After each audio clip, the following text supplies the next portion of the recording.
Esto luego que el Tribunal Calificador de Elecciones confirmase que el principio de inocencia debe respetarse en el caso de Marco Enríquez Ominami, quien representará al PRO en la papeleta.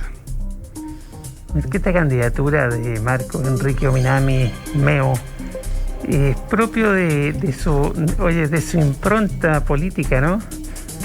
Con algo de teleserie, cosa de drama, de tragedia. En fin. Me pregunta el rating, ¿cómo está? Yo creo que no está muy bueno, pero eso no se sabe porque las encuestas no son confiables, pero todo indica que es bajo rating, sí. Pero alguien escucha hablar así en el cotidiano, oye, lo logró, oye, se bajó. No, ¿cómo que? Pareciera que no. Bueno, quizás tenga su grupo de fanáticos, no lo sabemos, pero lo que sí sabemos es que volvió a la papeleta porque el Tribunal Calificador de Elecciones revocó la decisión del Tribunal Electoral de primera instancia. Es un tema muy formal. Lo que está claro es que tiene que ver con los derechos ciudadanos, no es que sea inocente o culpable.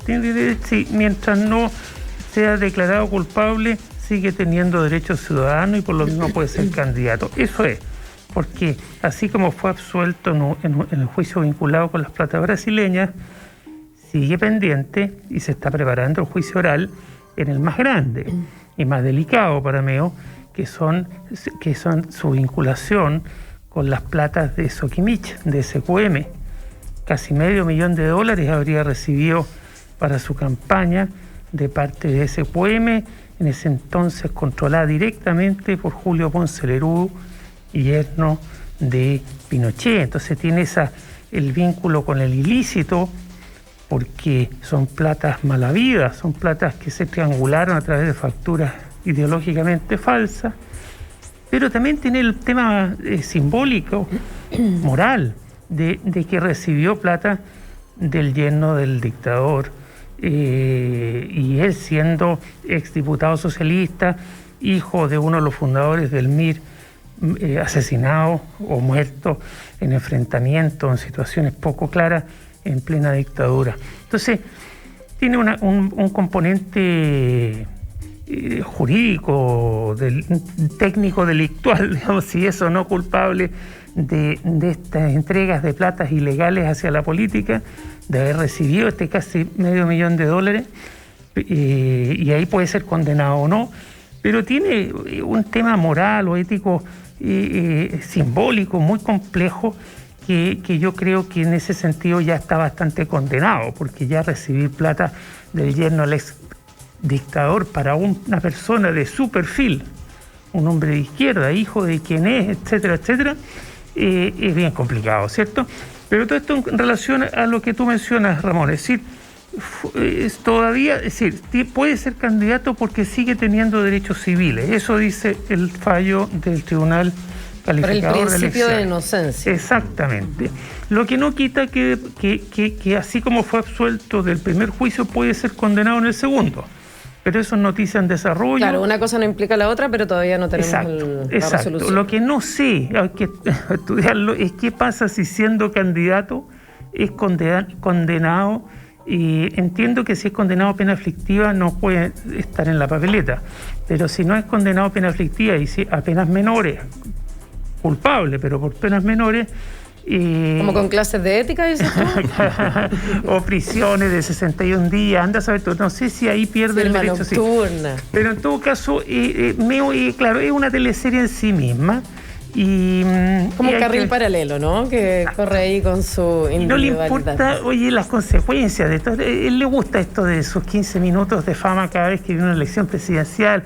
Se puede llevar por delante su partido, porque se llevó por delante su partido, no pudo casi inscribir candidaturas, peleó con los socios, se le bajaron las figuras que había logrado reclutar años y meses antes, como Guillé, y Guillé lo había reclutado semanas antes, y terminaron peleados porque él hizo lo que no tenía que hacer, que era presentarse a presidente, perjudicando la reelección senatorial de Guillé, etcétera, etcétera.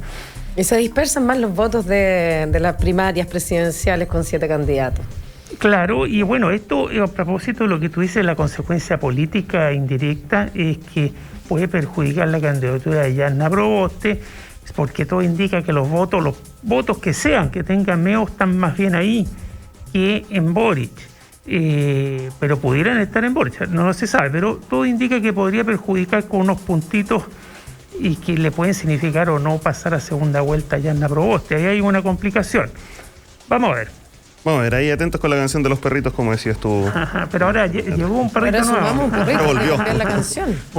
Volvió a 7. Ahí ha ido de parranda, pero volvió. Volvió del cohete, digamos. Ya, tras la masiva llegada de jóvenes a la Interfonda en el Parque de Padre Hurtado, el ministro de Salud, Enrique París, se mostró preocupado por un posible caso Delta entre los miles de asistentes. Además, la autoridad adelantó que en octubre podría haber una apertura gradual de fronteras. Renovación Nacional pasa al Tribunal Supremo al diputado Leonidas Romero por apoyar a José Antonio Kast. Incluso el presidente de la tienda, Francisco Chaguán, evalúa pedir su expulsión del partido. No me van a cortar las manos ni me moriré de hambre, comentó el aludido tras dar a conocer su decisión. Una respuesta bastante fatua, ¿no? Del diputado Romero, soberbia. Lo que está claro es que los partidos tienen que tratar de mantener ciertas coherencias y sus parlamentarios ciertas coherencias. Entonces, si ya el partido se la juega por quien ganó la primaria del sector, no puede ser que siendo diputado de ese partido diga que va a votar por otro y va a trabajar por la candidatura del candidato más de derecha, más de extrema derecha que existe en el arco, que es José Antonio Kast. No puede ser, pues entonces ahí hay que... Claro, como que se escapa de la definición de la militancia, claro, entonces ¿no? Todo tiene cierta flexibilidad, no es un regimiento, como dicen ellos. Claro, no son órdenes de partido como eran antes, así, tajantes y imperativas de cumplir, pero un mínimo de coherencia. Entonces, claro, otra cosa es como subirse al podio del otro candidato. Te podría interrumpir, es que me llama la atención esto cuando fue la situación con Desbordes. ¿Recuerdas que como que había, usted puede elegir si puede elegir así Chelo Desbordes y ahora no? Pues, claro, ahora ¿sabes por qué la diferencia? Es que ahí en la dirección del partido decretó libertad de acción. Sí, sí. Y con lo cual liberó de esta obligación de mantener coherencia. Y ese fue el significado político de la pérdida de la presidencia de Renovación Nacional días antes, ¿te acuerdas? Entonces, sí. Hasta ese momento Renovación Nacional exigía coherencia y votar por el candidato Desbordes. Pierde la presidencia Desbordes del Renovación Nacional y el nuevo presidente Chaguán y su nueva mesa directiva, que eran los enemigos de Desbordes, y todos estos protegidos por los caciques de RN, Carlos Larraín, Alaman, en fin, enemigos todos de Desbordes, decretan la libertad de acción. Entonces, al momento de decretar la libertad de acción, los diputados y los distintos, electores de Renovación Nacional tuvieron libertad de acción. Cambio aquí no, aquí el partido está jugado por quien ganó la primaria, que era el partido de la directiva actual de Renovación Nacional. El candidato de la directiva actual, que es Sichel. Entonces, no habiendo libertad de acción, hay que mantener las coherencias y hay que mantener por la decisión por quien decide la directiva de un partido legalmente constituido, que recibe plata del Estado de Chile para mantenerse, todo lo que hemos hablado tantas veces. Entonces, si a un diputado se le sale uno más completamente de su redil, bueno, tiene que pagar las consecuencias y es legítimo, se puede ir. Eso puede ir y seguirá el partido de José Antonio Kast y verá después si logra ser reelegido en ese partido, porque tiene menos fuerza que Renovación Nacional. Pero eso tiene que ver con ciertas coherencias en política, son importantes las coherencias. Habrá que ver cómo evoluciona este caso entonces. Bueno, finalmente la oposición le dio un duro golpe al gobierno de Alberto Fernández en las primarias parlamentarias en Argentina de cara a las elecciones a realizarse el 14 de noviembre. Algo no habremos hecho bien para que la gente no nos acompañe como esperábamos, comentó el mandatario. Vamos a conversar sobre esto, ¿cierto, Maca? Así es, en minutos con Iván Weissman ahí, que está en el lugar de los hechos, podríamos decir. Tiene una visión mucho más en primera persona, in situ, claro. Enviado especial, digamos. Podríamos decir que nuestro enviado especial permanente al otro lado de la cordillera.